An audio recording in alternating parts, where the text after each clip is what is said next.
We can now bring in our French politics editor, Marc Perelman. Marc, how significant is this handback which we're seeing at these two military bases in Senegal today?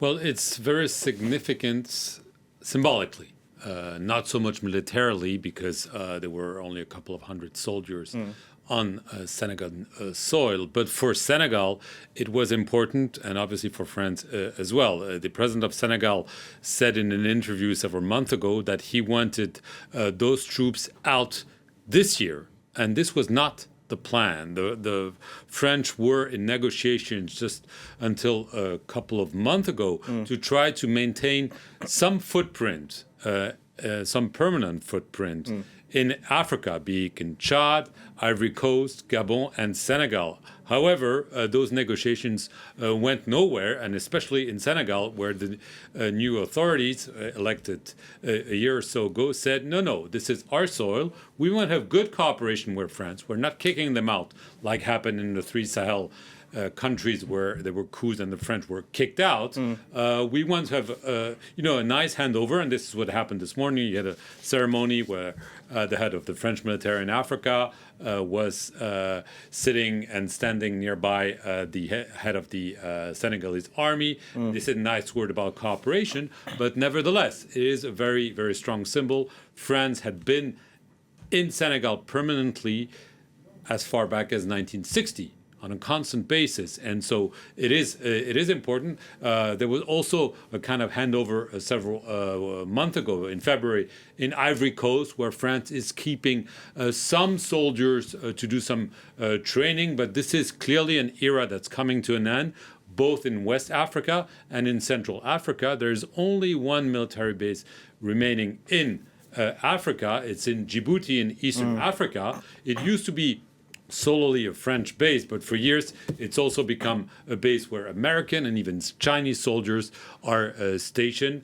So for France, it's obviously a setback, if you will. But on the other hand, given the very, very tight budgetary situation that we're witnessing in France and the willingness expressed by the president a few days ago to spend more on modernizing the military, it might be a godsend, if you want, because those operations, those military bases are very, very expensive, and there might be a willingness now to redirect the financing towards drones or more modern weaponry. Because my next question is, where does it leave France's... I know you said that this was a symbolic more than anything else, this setback, but where does it leave France's relationship with its former colonies? At the same time, when you have the United States, they have a military presence on different bases on the African continent, so they are flexing their muscle, but what about France?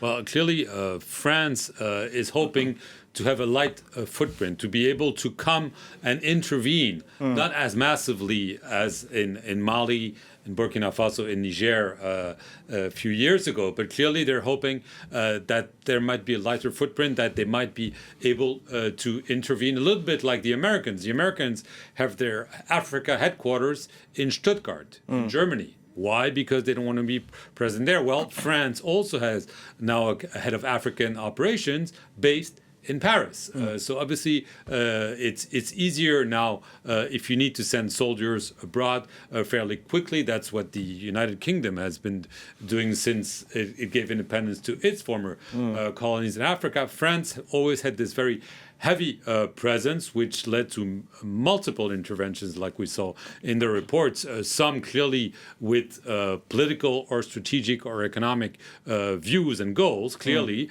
This now is coming to an end. This might also help usher in maybe a better relationship with some former colonies without, the suspicion that France is there to take advantage of those countries, of their riches and so on. Maybe have a more normal relationship. It's not always easy, but clearly what happened today in Senegal is a way to convey the notion that, yes, okay, it used to be a colony, we're not going to be there, it's not in our interest anymore. If Senegal doesn't want us there, it's perfectly within their rights to do so.